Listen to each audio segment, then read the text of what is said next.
Mohon perhatian sekali lagi kepada jamaah yang masih berada di luar. Dimohon untuk segera menempati tempat duduknya, sudah disiapkan. Kajian segera dimulai. Assalamualaikum warahmatullahi wabarakatuh. Bismillah, alhamdulillah, innal hamdalillah nahmaduhu wa nasta'inuhu wa nastaghfiruh wa na'udzu billahi min shururi anfusina wa sayyiati a'malina. May yahdihillahu fala mudilla lahu wa may yudlil fala hadiya lahu. Asyhadu an la ilaha illallah wahdahu la syarika lahu wa asyhadu anna Muhammadan abduhu wa rasuluh la nabiyya wa la rasulah ba'dah. Arsala rasulahu bil huda wa dinil haqq liyudhhirahu 'ala dini kulli wa kafa billahi syahida. Wa ba'd. Bapak Ibu hadirin sekalian, jamaah pengajian Ummah pagi yang dimuliakan Allah, di kesempatan pagi hari ini tiada kata yang terindah selain ungkapan rasa syukur kita kehadiran ilahi Rabbi Allah Subhanahu wa ta'ala yang telah banyak memberikan nikmatnya kepada kita sekalian, sehingga di pagi yang cerah ini Allah ringankan langkah kita, Allah mudahkan urusan dan kesulitan kita, sehingga kita bisa hadir di pengajian umum Ahad pagi hari ini. Yang kedua, selawat ma'assalam semoga tetap tercurah kepada junjungan kita Nabi akhir zaman Rasulullah SAW yang sudah banyak memberikan pelajaran kepada kita semuanya. Mudah-mudahan kita bisa itibak kepada beliau Rasulullah SAW. Bapak Ibu hadirin sekalian yang kami hormati dan yang kami muliakan, mengawali kajian kita di pagi hari ini, marilah kita awali, kita buka seraya membaca basmalah. Bismillahirrahmanirrahim. Kajian kita pada pagi hari ini tidak lebih dari 60 menit. Oleh karenanya mari kita simak, kita ikuti dengan bersama, dengan seksama kajian yang akan disampaikan oleh Ustaz Muhammad Dallas LC MH. Kepadanya disilakan.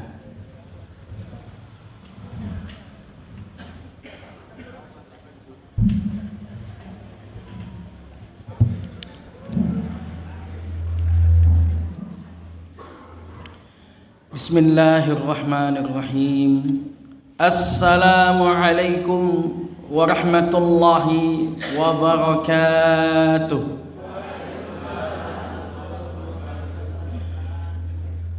Alhamdulillahi rabbil alamin, wa bihi nasta'inu ala umuri dunya wa umuri din, wa usalli wa usallim ala rasulina wa habibina Muhammad sallallahu alaihi wasallam wa ala alihi wa ashabihi wa man tabi'ahum bi ihsanin ila yaumiddin. Qala Allah ta'ala: ya ayyuhalladzina amanu taqullaha haqqa tuqatih wa la tamutunna illa wa antum muslimun. Amma ba'd. Hadirin dan hadirat yang kami muliakan, Bapak-bapak pengurus PTM Kota dan semua jamaah yang hadir di sini, yang semoga pagi ini Allah banyak berikan kepada kita keberkahan, Allah mengabulkan doa-doa kita. Tidak lupa salawat dan salam kepada Nabi kita Muhammad SAW. Marilah kita senantiasa memperbanyak salawat kepada beliau. Semoga nanti kita bisa bertemu dengan beliau dan kita wafat di atas ajaran beliau. Amin ya rabbal alamin. Bapak Ibu yang kami muliakan, pada pagi ini 50 menit nih.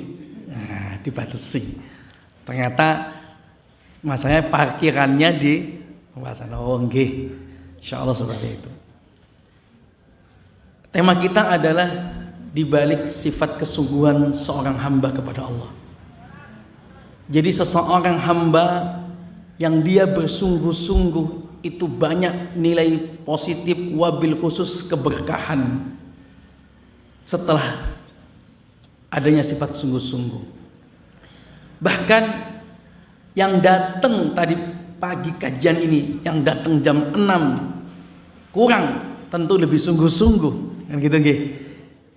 Dengan yang datang setelah jam 6, semua itu juga memiliki nilai keberkahan yang berbeda. Hakul yakin, yang datang lebih pagi pasti barokah lebih banyak.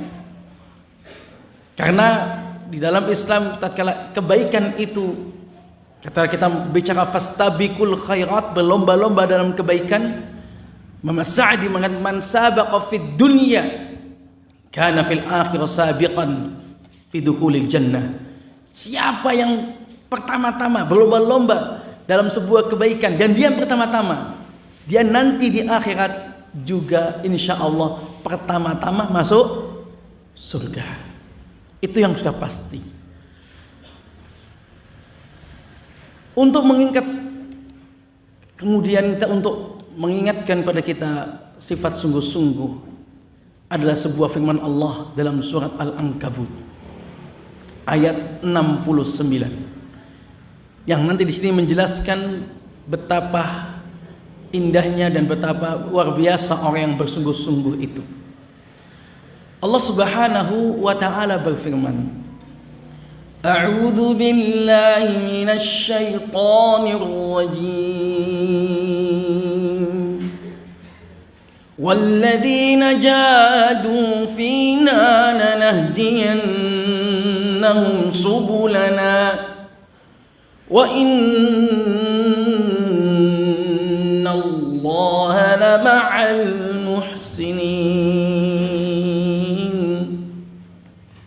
Kata Allah, walladzina jahadu, dan orang-orang yang dia bersungguh-sungguh fina dalam menempuh agama Allah ini, baik menuntut ilmu karena Allah, baik mencari nafkah karena Allah, baik mendidik anaknya karena Allah, baik juga kemudian menjadikan keluarga-keluarga Islamiyah sungguh-sungguh di situ karena Allah, atau juga dia taubat dari masa lalu, atau dia hijrah menghapus masa muda menuju masa tua yang lebih Islamiyah, lebih barokah, dia sungguh-sungguh. Kata Allah, orang-orang yang tersebut walladzina jahadu fina, kata Allah pasti lanahdiyannahum subulana, pasti Allah akan berikan dia jalan keluar. Karena tatkala orang ingin sesuatu, tatkala dia ingin capai, seorang yang ingin mendapatkan ridha Allah, seorang yang mendapatkan surga paling tinggi, pasti diuji. Pasti ada jalan-jalan batu kerikil yang untuk mencoba kesungguhannya, menguji kesungguhannya, ngetes kisah jane sungguh-sungguh apa enggak. Dalam mendidik anak seperti itu, dalam menuntut ilmu juga begitu. Kata Allah, lanahdiyannahum, sungguh Allah akan berikan kepada mereka subulana, jalan. Dalam ayat ini, wa innallaha lama'al muhsinin, sesungguhnya Allah bersama orang-orang yang baik. Muhsin itu baik. Dalam ayat ini menunjukkan satu, Allah pasti memberikan jalan keluar kepada orang yang sungguh-sungguh, tetapi Allah menunggu kesungguhannya dulu. Allah menunggu kesungguhannya, kemudian Allah akan memberikan jalan keluar. Baik dalam usaha, sekali lagi dalam apapun, dalam ekonomi sulit dan sebagainya, Allah pasti berikan jalan keluar.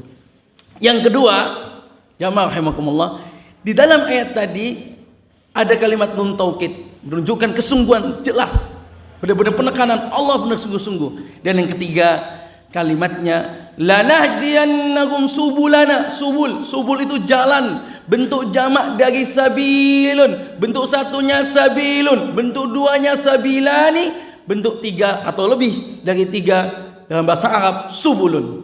Kata Allah, lanahdiyannahum subulana. Di sini menjelaskan Allah tidak hanya memberi satu jalan. Tatkala orang itu sungguh-sungguh, Allah akan memberikan banyak jalan. Banyak jalan. Banyak jalan. Nah, nanti kalau sudah ketemu jalannya, jangan lupa jalan-jalan. Dunia dikejar. Jamaah rahimani wa rahimakumullah. Dan Allah tutup, wa innallaha lama'al muhsinin. Allah sesungguhnya bersama, lama'a itu membersamai, al muhsinin, orang-orang baik. Maka ayat ini menjelaskan orang yang sungguh-sungguh adalah orang yang baik. Berarti kebalikannya, orang yang tidak sungguh-sungguh, orang yang bermalas, tidak termasuk, bukan orang baik, dan tidak mendapatkan jalan keluar. Buntu jalannya, males. Jangan buntu, pasti buntu, males kok. Selama orang tidak usaha, pasti ada jalan keluar. Buktinya, kita angkat kisah menarik, karena kisah itu sebagaimana dikatakan, misalnya seperti dikatakannya Ismail ibni Muhammad ibni Sa'din ibni Abi Waqqas radhiyallahu anhu, cucunya Sa'ad bin Abi Waqqas, pernah bercerita, kana abi yu'allimuna maghazi Rasulillah sallallahu alaihi wasallam wa yaqul, ya baniya hadhihi ma'athira abaikum fala tudayyi'u dhikraha. Wa qala Ali ibn Husain ibn Ali bin Abi Talib radhiyallahu anhu, kunna nu'allimu maghazi Rasulillah sallallahu alaihi wasallam kama nu'allimu surata minal Qur'an.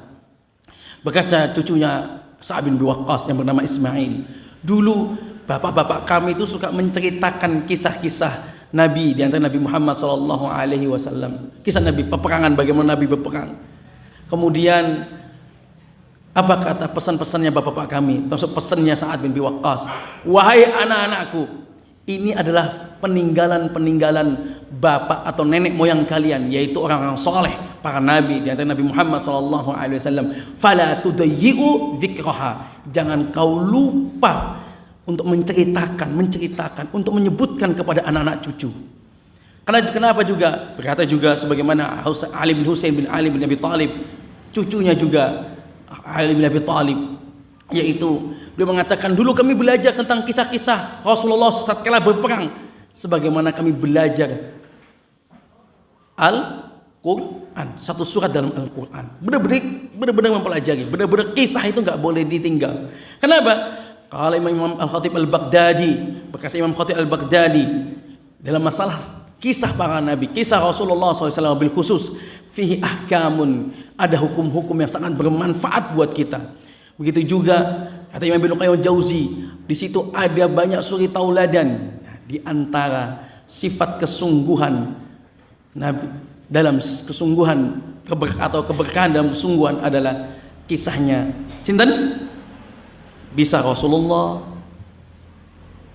itu kan sebagai endingnya jadi apa? Pimpinan para nabi, pimpinan para rasul, menjadi top leader lah. Pimpinannya semua umat, pimpinan semua para pemimpin. Itu Nabi menjadi seperti itu tuh kalau kita baca sejarahnya, nggak tiba-tiba. Tapi Nabi membangun dari nol. Dari nol. Bahkan di antara keistimewaan sirah Nabi, Allah menjadikan Nabi sebagai pimpinan para nabi dan pimpinan para rasul. Namun Allah biarkan sifat-sifat manusiawi ada pada Rasulullah, sehingga Rasul benar merintis dari nol. Dari yatim, lahir yatim, kemudian disusui cuma berapa hari sama ibundanya, pindah ke Thuwaibah berapa hari, pindah ke Halimah As-Sa'diyah, itu pun terpaksa Halimah As-Sa'diyah. Kemudian dalam kondisi miskin, dibedah dadanya usia 4 tahun sama ibunya, benar-benar miskin. Kondisi yang prihatin sama kakeknya, diasuh, kemudian wafat kakeknya usia 8 tahun, diasuh oleh pamannya Abu Talib. Abu Talib adalah yang termasuk pemuka Quraisy paling miskin. Anak-anaknya Abu Talib, anaknya Abdul Muttalib yang paling miskin. Jadi bukan Nabi itu dididik dari orang yang mampu, dari orang yang enggak. Dari nol Nabi, tapi muncul karakter-karakter. Di sana ada mentor-mentor, di antara mentor yang utama di secara hukum dunia adalah tentu Allah. Tentu di situ ada wahyu, tapi secara sosok ada Abu Thalib. Ada Abu Thalib. Bagaimana sosok Abu Thalib luar biasa. Abu Thalib itu miskin, tetapi kalau di Quraisy, Abu Jahal, Abu Sufyan yang kaya-kaya sama Abu Thalib respect, segan, padahal Abu Thalib itu miskin. Tapi kenapa? Karena kejujuran, karena kehikmahan, karena kewibawaan. Itulah Nabi mencontoh itu. Nabi membangun proses itu sampai akhirnya berdakwah, sampai akhirnya kemudian menjadi sebuah negara besar, kota Madinah, mengalai peperangan di mana-mana, sehingga umat Islam sampai detik ini. Itu penuh kesungguhan, dan keberkahannya luar biasa. Namun yang lebih menarik adalah kisahnya Siti Hajar. Wabil khusus saat ini ekonomi kita juga mungkin semakin mahal. Bahwa sesungguhnya dalam keberkahan itu luar biasa. Siti Hajar itu subhanallah dimulai dari tatkala sama Nabi Ibrahim dari Palestina menuju kota Bakkah. Kata apa Bu? Bakkah. Bakkah itu ya Mekah saat ini. Dulu namanya Bakkah. Saat itu Siti Hajar punya anak bayi masih merah bernama Nabi Ismail alaihissalam. Diajak dari Palestina menuju Mekah itu sekitar 1.400 atau ya lebih lah, 1000-an kilo, 1.400-an kilo, jauh sekali. Jakarta Banyuwangi, gitu, jauh sekali, melewati gunung pasir, lembah, nggak ada pepohonan, hanya adanya cuman padang pasir. Sepanjang mata memandang isinya padang pasir. Bawa bayi, pindah dari Palestina negara ke negara. Ibaratnya sekarang dari Palestina ke Saudi Arabia.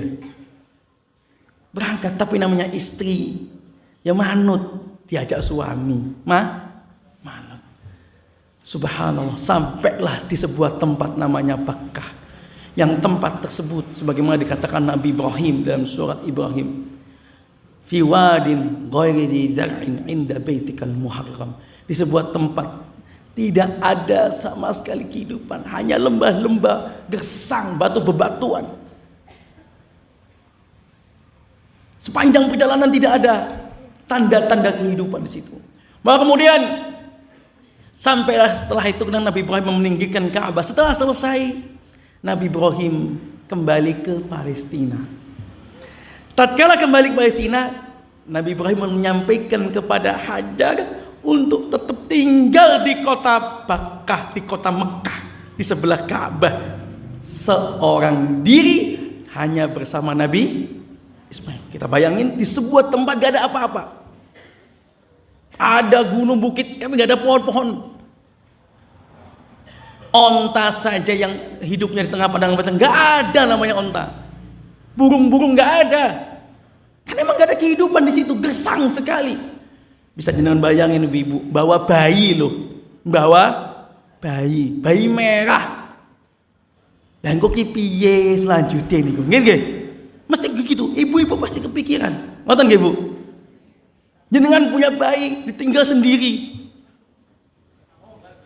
Enggak ada siapa-siapa di situ.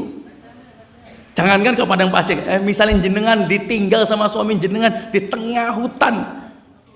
Tengah-tengah hutan, nggak ada siapa-siapa, nggak ada lampu. Berani mboten? Nggak, pasti nangis.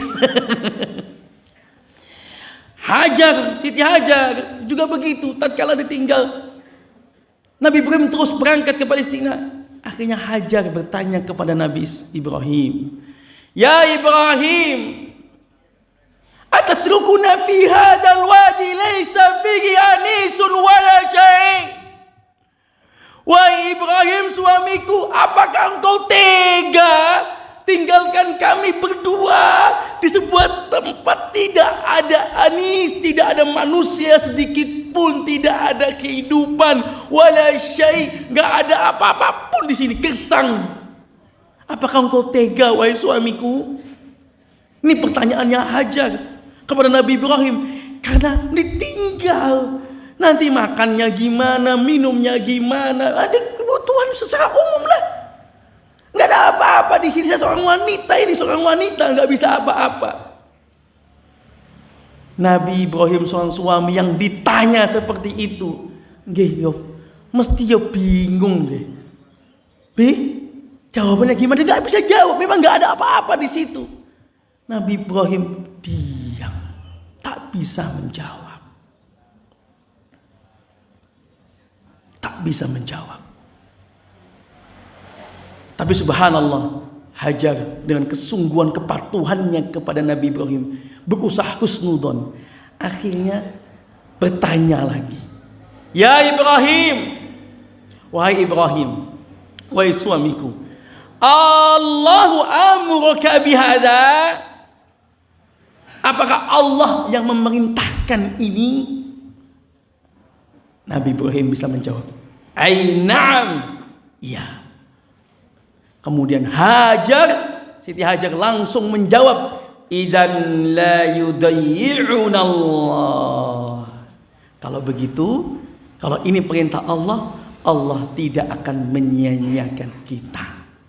Kami, subhanallah, di tempat yang sama, di kondisi yang sama, di tempat yang sama, di kondisi yang sama, di waktu yang sama. Tadinya Hajar itu bingung, nanti gimana kelanjutannya di sini, bagaimana untuk makan minum. Kalau nanti makan habis gimana, minum habis, gak ada air, gak ada makanan. Di tempat yang sama, di kondisi yang sama. Nah, Hajar merubah pertanyaannya. Yang tadinya, apa kau tega? Yang bersih bingung, Nabi Ibrahim diam. Tatkala dirubah pertanyaannya, apakah ini perintah Allah? Apa jawaban Hajar? Nabi Ibrahim katakan, iya. Apa sikapnya Hajar? Tenang. Kalau begitu Allah tidak nyanyiakan kita. Dari sini luar biasa.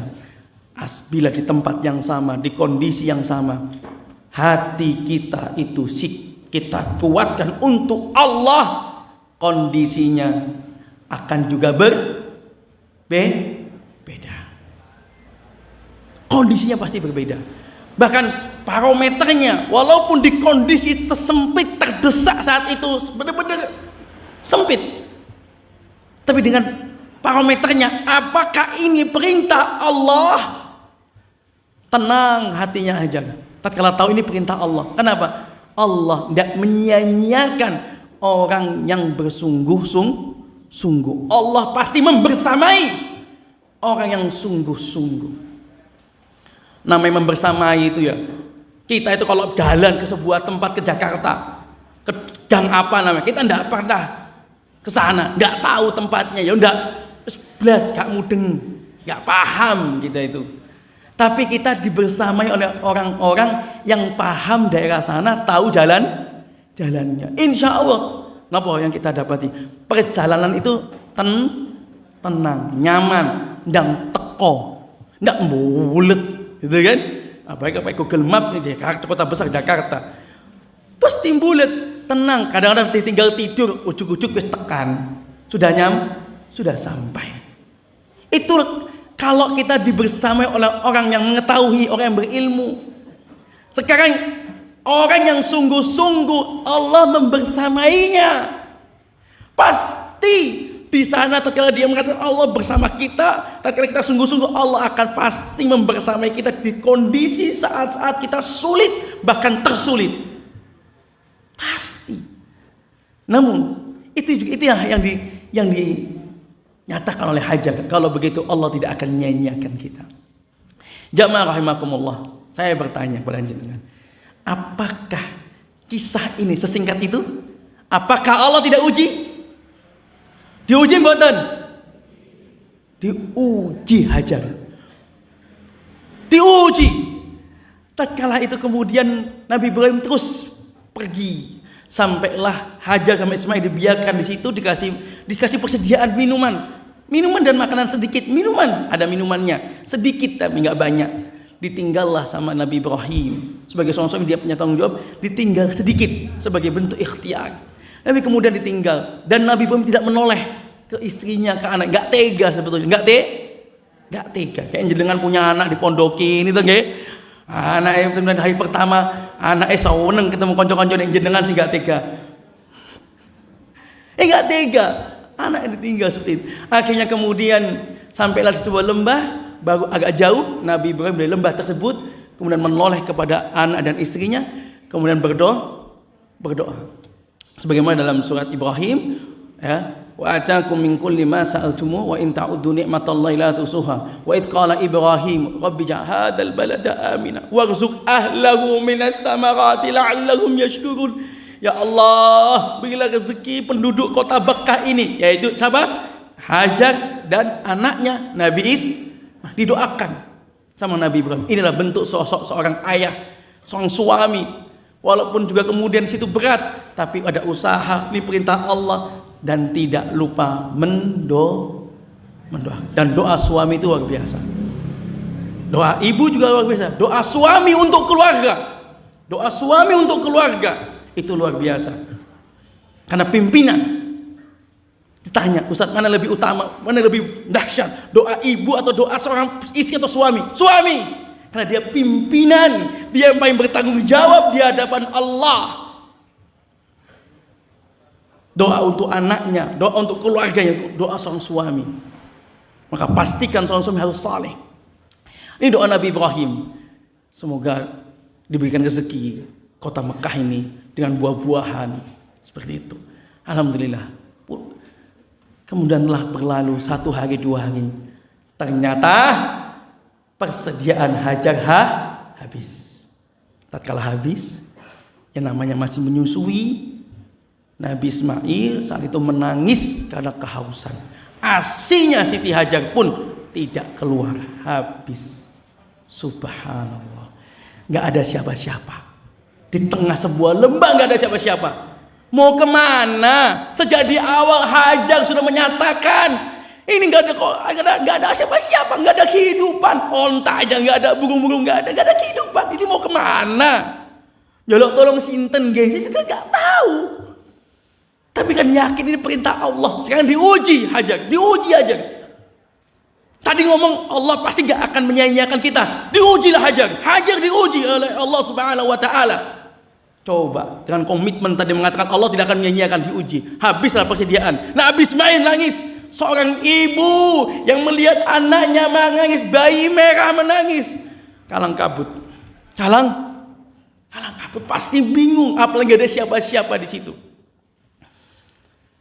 Maka kemudian Hajar dengan kisah yang sangat terkenal mencari air di sebuah bukit namanya Sofa Marwah. Kata para ulama, kenapa Hajar berangkat ke bukit Sofa dan Marwah? Karena bukit tersebut adalah bukit yang termasuk paling tinggi di jajaran tersebut.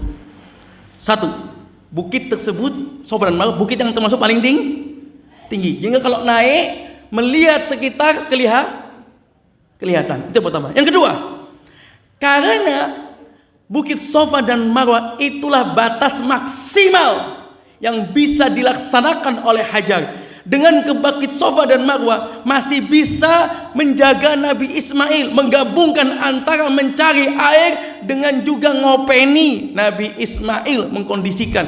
Karena nggak mungkin Hajar jauh berkilo-kilo, nggak mungkin ditinggal Nabi Ismail, mungkin nggak mungkin. Kondisinya nangis, atau misalnya dibawa terus pergi berangkat ke sana berkilo-kilo, malah semakin haus. Ditinggal di situ. Bukit Sofa dan Marwah itu sebelah Ka'bah, sekitar 500 meter. Bukit Sofa ke Marwah itu 350 meter. Sofa ke Marwah 350 meter. Jadi kalau 7 kali itu berapa kilo ya? Ya 2 kiloan nggih. Kalau 3 kali 7 kan 21 kan nggih. Tambah 2 kilo, kalau 50 meter kan 2 kilo, hampir 3 kilo. Bukit Sofa Marwah seperti itu, Masya Allah, jelas ke situ. Kemudian kalau seandainya nanti pas Bukit Sofa Nabi Ismail nangis, mungkin ada kecokot ular. Namanya hewan-hewan padang pasir itu bahaya. Ada apa? Nangis kok tambah kenceng. Datangi cepat. Oh, aman. Sambil nyari air lagi. Jadi ke Bukit Safa dan Marwah adalah batas maksimal yang bisa dilakukan oleh hajar. Sambil menggabung antara mendidih, antara merawat, ngecek kondisi sambil juga mencari. Bawa ke Safa sana. Ternyata dicek, ada di Marwah itu air. Datangi, lari 350 meter sampai sana. Ini seorang wanita, bukan kondisinya kenyang, bukan kondisinya lapar, bukan kondisinya enak, kondisi juga haus, kondisi juga lapar, pikiran juga bingung. Karena Nabi Ismail ditinggal, itu juga bingung, anak nangis, seorang ibu. Tenaga juga habis, terus berangkat kemudian ke Marwah. Sampai sana ternyata fatamur gak ada. Kemudian naik ke Marwah, dicari coba, mungkin ada orang nanti datang, mungkin ada orang nanti bisa datang, nggak ada.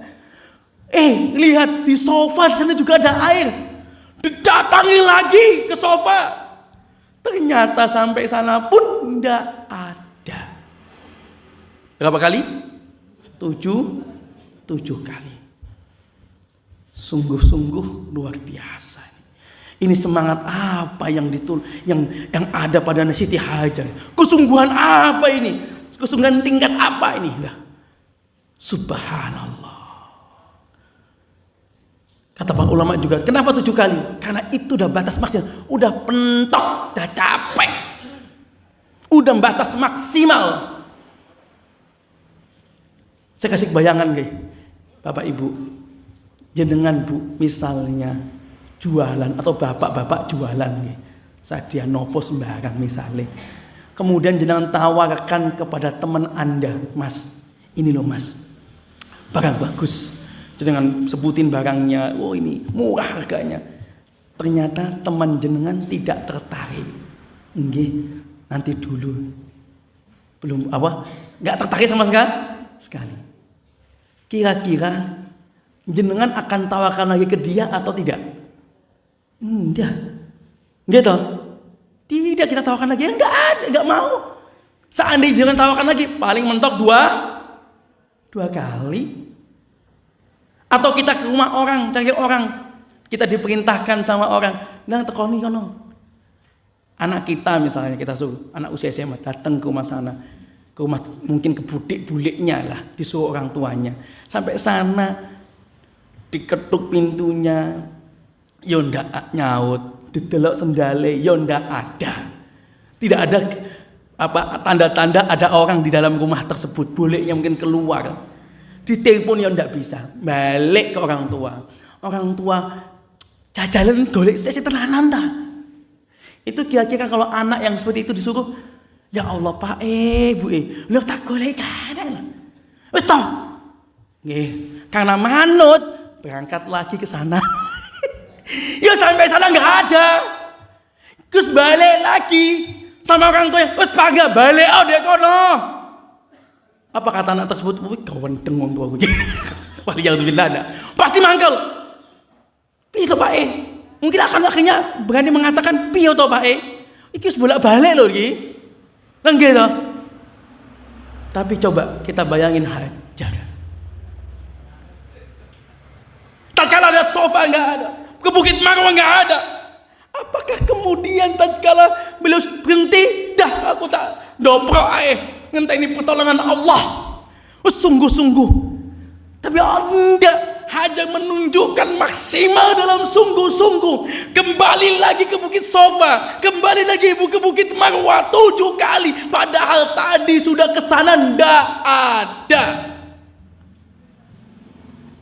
Maka saya sampaikan, inilah contoh sungguh-sungguh, maksimal dalam sungguh-sungguh, nggak putus asa walaupun kondisi seperti itu. Subhanallah, 7 kali mentok sudah, capek aja. Balik ke tempat Nabi Ismail, lo kaget aja. Ternyata di bawah kaki Nabi Ismail keluar air. La ilaha illallah. Senengnya bagaimana ibu-ibu tadi? Kita bisa bayangin senengnya Hajar itu gimana? Capek sana sini. Ternyata jadi gini naik banyu. Dan di bawah kaki Nabi Ismail. Dikumpulin itu air zam. Artinya airnya banyak melimpah. Apa pelajaran yang bisa kita ambil? Bapak Ibu, tatkala Hajar mengatakan, apakah ini perintah Allah? Ya, kalau gitu Allah tidak akan nyanyiakan. Pasti dalam sungguh-sungguh ini pasti Allah akan membersamai kita. Tapi benar kan? Nah, hasiban nasu ayyakulu amanna wa hum la yuftanun. Apakah manusia mengira tatkala dia mengatakan dia tawakal sama Allah, dia beriman kepada Allah, dia gak diuji? Pasti diuji dan diujilah Hajar. Tatkala diuji, Hajar menunjukkan kepada Allah sifat kesungguh-sungguhannya, totalitas tanpa batas. Bahkan dia dikatakan orang itu mustahil. Oh, tadi udah ke sana, udah ke sofa, ke marwah lagi, udah ke sofa lagi, marwah lagi. Mustahil itu ada air. Tetap dilakukan oleh Hajar walaupun itu mustahil.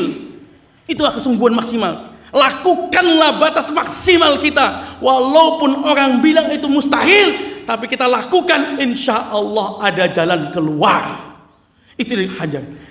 Dan kemudian pelajaran kedua, kadang-kadang Allah memberikan jalan keluar di akhir persimpangan jalan, bukan di awal jalan. Kadang-kadang Allah mengabulkan kita tatkala kita udah mentok usaha, ternyata Allah akhirnya kemudian kita agak sedikit, ya Allah udah capek, baru Allah memberikan jalan keluar di akhir persimpangan. Kalau di awal mana bisa sungguh-sungguh, mana teruji kesungguhannya, tapi di akhir. Dan yang ketiga, ternyata pun jalan keluar kadang-kadang kita cari sana ke sana sini, ternyata ada di tempat. Itulah caranya Allah memberikan jalan keluar. Menguji dulu kesungguhan. Ini yang ada pada Siti Hajar. Dan yang keempat,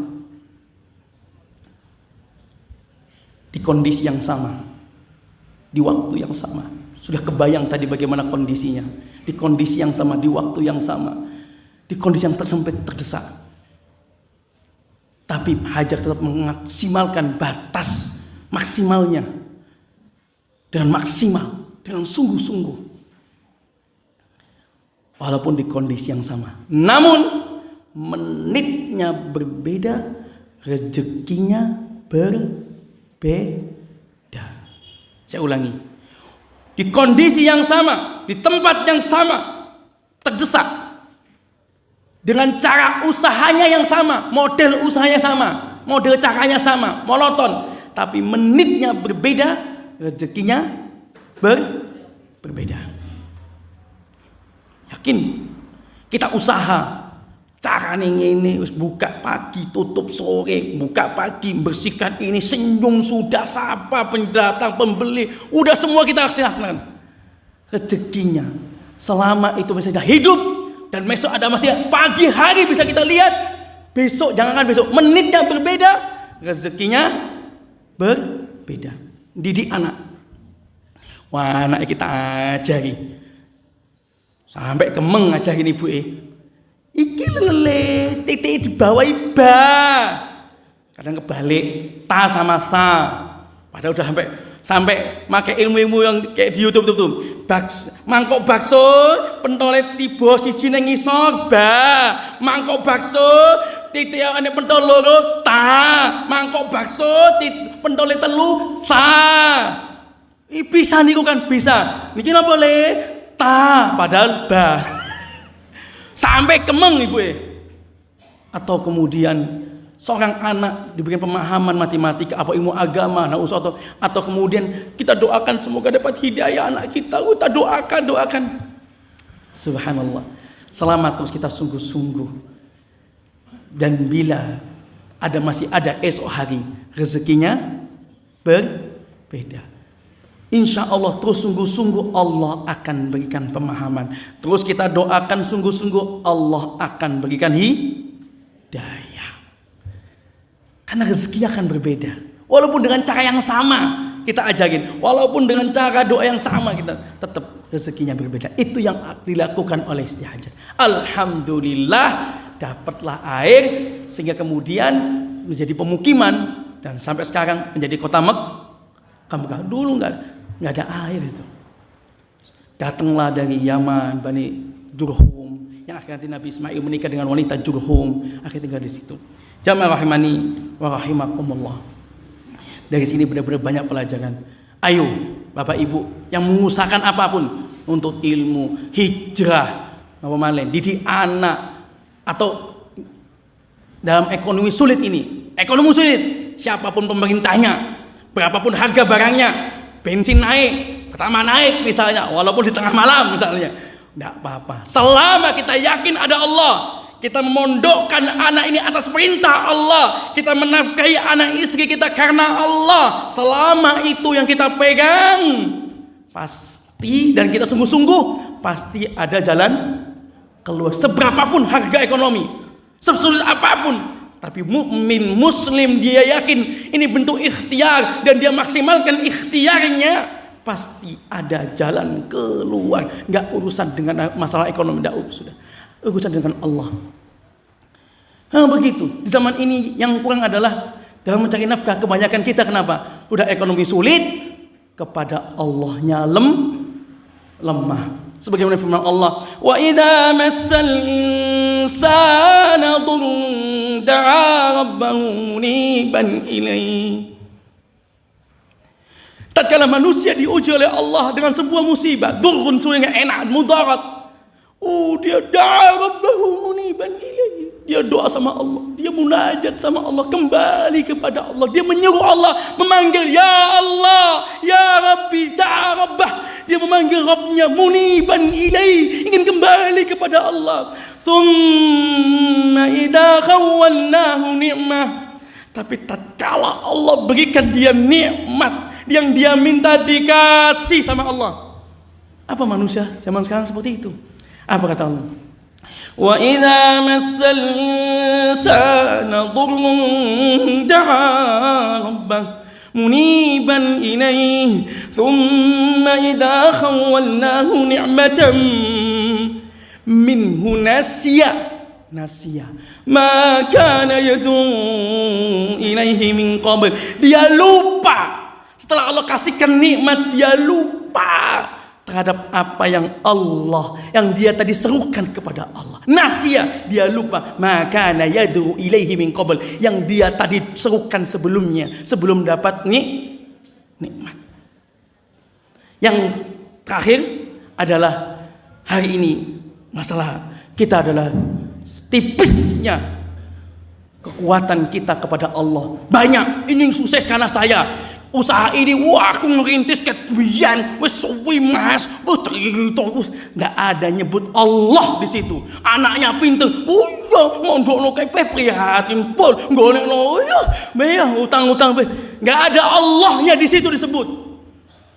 Sehingga kadang-kadang kebanggaan, sehingga pada jatuhnya kena ain, tidak nyebut nama Allah. Idza anfaqa rajulu, manusia itu apabila tatkala dia memberi nafkah, ya, ala ahli nafaqatan yahtasibuha bi fawala sadaqah. Tatkala manusia itu mencari nafkah, dia benar-benar ikhtisab, harapannya hanya pada Allah, niatnya hanya karena Allah, sukses atau berhasil ini semua karena Allah, maka setiap infak yang diberikan itu terhitung sedekah.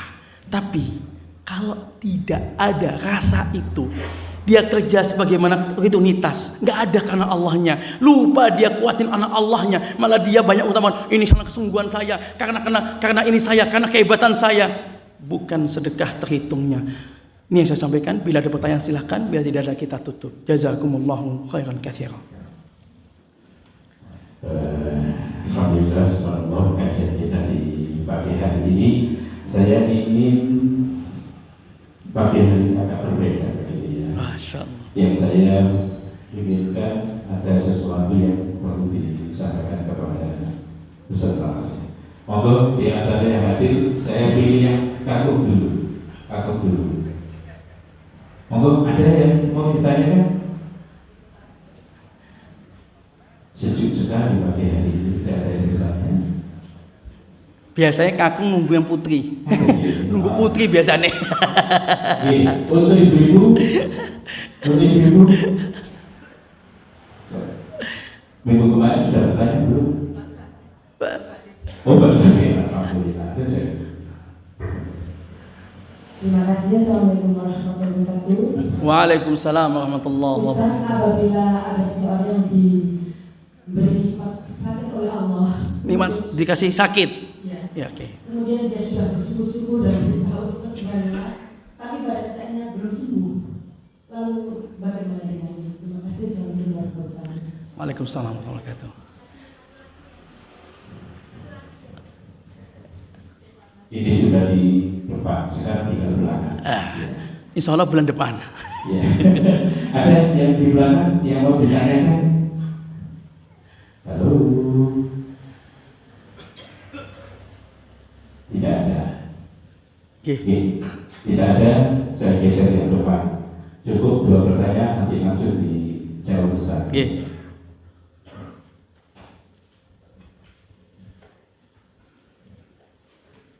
Assalamualaikum warahmatullahi wabarakatuh. Waalaikumsalam warahmatullahi wabarakatuh. Kalau menyimak Pak Ustadz tadi, Ibu Siti Hajar itu sungguh-sungguh mulia, sungguh-sungguh. Ya, kalau dilihat zaman sekarang Pak Ustadz, andai kata wanita-wanita zaman sekarang, ibu-ibu zaman sekarang itu berkiblat pada Ibu Hajar ini Pak Ustadz, kan nggak ada mengeluh, nggak ada apa, kalau kekurangan sedikit itu udah putus asa, itu kan nggak ada. Tapi zaman sekarang itu sulit ya, sudah ada apa itu tadi, Ibu Siti Hajar itu tadi ya, sudah ada contohnya gitu loh. Oke. Wanita zaman sekarang itu sulit, nggak mau pada Ibu Siti Hajar itu tadi. Bagaimana mengajak wanita zaman sekarang bisa Seperti itu. Ya, barakallahu fiki. terima kasih. Sama-sama. Langsung saya jawab, nggih, mohon izin. Yang pertama, ada seorang dikasih penyakit bertahun-tahun, dia udah doa sama Allah, udah usaha obat Cina, obat Belanda, obat Jepang, coba dokter A, dokter B, spesialis A, spesialis B, coba, yo ndak sembuh. Satu, memang Allah yang mengajarkan. Mungkin orang itu biasanya begitu. Dia maksimalkan, dia punya uang. Dia maksimalkan adalah usahanya, tapi doanya kurang. Coba dicek lagi. Tanyakan pada orang tersebut. Biasanya orang itu banyak mengoptimalkan usahanya, tapi doanya kurang. Padahal yang utama adalah semua beriringan. Yo doa, yo usaha, yo doa. Wabil khusus nih, keyakinan pasti Allah akan mengabulkan itu. Kadang orang banyak usahanya karena punya uang. Itu yang pertama. Seandainya sudah usaha, dia doanya dia kenceng. Kedua, coba dicek masa lalu. Dicek masalah, mungkin ini banyak dosa sehingga Allah memang caranya Allah untuk menghapuskan seseorang dari dosa-dosa dikasih penyakit. Dan di antara yang paling cepat menghapuskan dosa adalah sabar atau ridha tatkala dia dikasih penyakit. Idza ghadiya ghadiyallah wa idza sakhita sakhitallah. Kalau dia ridha, Allah ridha sama dia, segalanya Allah ampuni dia. Kalau dia murka, Allah juga murka. Dan saat itu kalau memang ada masa lalu, tidak usah sedih, gembiralah. Sikapnya yang dirubah. Ini sudah saya sudah doa sama Allah. Saya sudah, kok Allah tidak mengabulkan? Ya sudah, ya Allah, dirubah doanya. Jadikan penyakit saya ini jalan saya menuju surgamu. Tinggal doa saja. Toh sama-sama sakit. Sejak kecil Bapak Ibu, saya sakit lumpuh. Sejak SMP kelas 1. Kemudian cikungunya, disebut cikungunya nggih. Dikatakan cikungunya atau flu tulang. Sampai SMP SMA, setiap malam kalau musim dingin itu sakit, nyeri, nggak bisa, kayak orang rematik sejak kecil. Sampai saya nyoba obat yang Cina, obat macam-macam, sampailah kefat kala umrah, saya dapat pengajian, ternyata yang bisa menghapuskan dosa di antara adalah, saya masih kecil saat itu. Kemudian pas sekolah kuliah, dapat info seperti itu, ternyata yang bisa menghapuskan segala dosa di antaranya adalah sabar dikasih penyakit. Depan Ka'bah kita berdoa, ya Allah, kalau memang penyakit ini nggak usah sembuhkan. Sudah, bukan artinya berharap padamu sembuhkan, tapi kemudian kalau memang ini adalah engkau ingin berikan, tetap engkau berikan kepada hamba-hamba mati, hamba wafat, enggak apa-apa, berikan ya Allah. Hamba ridho dengan tersebut. Semoga ini menjadikan jalan menuju surga. Selesai. Sikap itu kita doakan, kita ambil sikap siap, insya Allah lebih tenang. Tapi kalau nggak ngambil sikap itu, tetap mengupayakan sembuh, kemudian tetap upayakan sembuh, tetap ya mengupayakannya tetap kemudian berusaha doanya kurang, sikapnya nggak diambil, ya sudah, begitu aja, nggak akan dikasih jalan keluar. Jadi kesimpulannya tetap doa, tetap usaha, tetap ikhtiar. Bila kemudian tetap tidak dikabulkan, ambil sikap, ya Allah, kalau memang ini nggak engkau sembuhkan karena dosa-dosa hamba, maka jadikan ini sebagai bentuk ke surga. Ketiga, doa juga bisa, ya Allah, bila memang kau tidak sembuhkan, jadikan ini keberkahan buat saya dan keluarga saya. Selesai.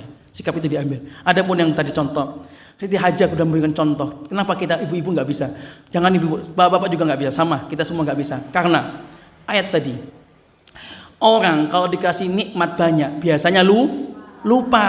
Kondisi kita dengan zaman dulu enak, zaman sekarang timbang zaman dahulu. Makanya tadi itu, wa idza massal insana dzurrun da'a rabbahu muniban tsumma idza khawwalnahu nikmah. Itu kan kasih nikmat. Anak kita zaman sekarang, kalau anak-anak zaman dulu usia 13 tahun, 14 tahun udah biasa ngarit, gitu, Pak. Sekarang enggak biasa, enggak punya ternak bahkan sama sekali. Kan begitu. Kemudian anak zaman sekarang, ya sudah jelas, padahal dalam Islam usia 15 tahun itu sudah tidak wajib dinafkahi secara hukum Islam. Tapi ya anak kita gituin, ya tidak bisa. Lulus kuliah, cek bingung beli baju buat dia sendiri aja masih bingung. Padahal lulus kuliah. Kenapa? Berarti jangan sampai kita terbawa pada fasilitas yang ada. Tetap kita jalankan secara hukum Islam. Ternyata 15 tahun, kalau 15 tahun itu nggak dikasih nafkah, apa yang kita siapkan?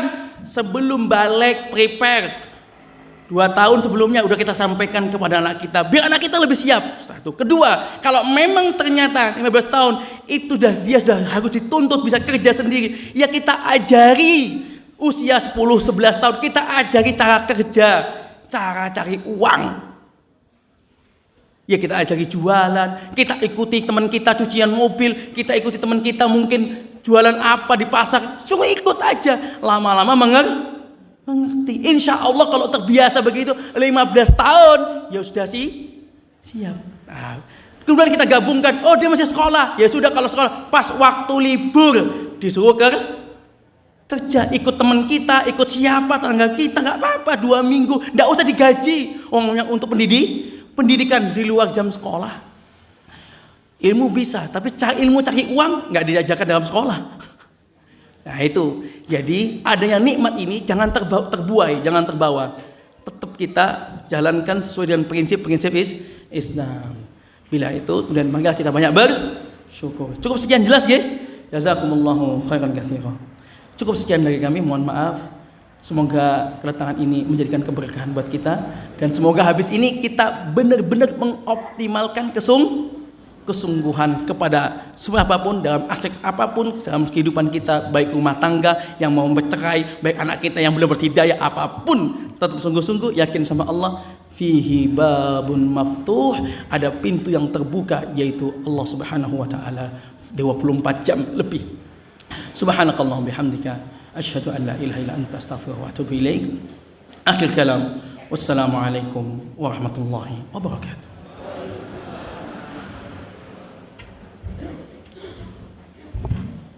Alhamdulillahirabbil alamin. Kajian kita pada pagi hari ini, subhanallah. Bapak Ibu hadirin sekalian, sebelum jenengan meninggalkan tempat ada informasi penting, ya. Yang perlu kami sampaikan ada 2 informasi. Yang pertama, di Ahad ketiga, tepatnya di tanggal 15 September 2024, ada kajian subuh, ya, kajian subuh bertempat di Masjid Al-Hidayah Brawijaya, yang akan menyampaikan Ustadz Muhammad Rizal Fadilah dari Bandung. Yang di tanggal 15 juga di jam 6 sampai jam 7 itu ada tamu dari Jakarta, wartawan senior Ustadz Edi Mulyadi dari Jakarta, bertempat di Masjid An-Nur Mpunala.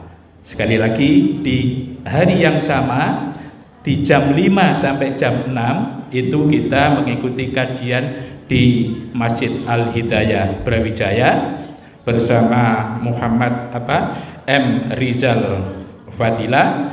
Tapi jam 6 sampai jam 7 di minggu tanggal 15 itu kajian akan disampaikan oleh Edi Mulyadi dari Jakarta.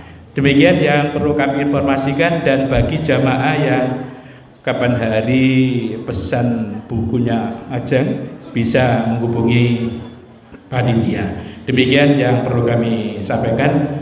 Kami ucapkan selamat jalan, semoga selamat sampai di rumah, bertemu dengan keluarga tercinta. Mari kita akhiri, kita tutup dengan bacaan hamdalah. Alhamdulillahirabbil alamin. Bila taufiq wal hidayah. Wassalamualaikum warahmatullahi wabarakatuh.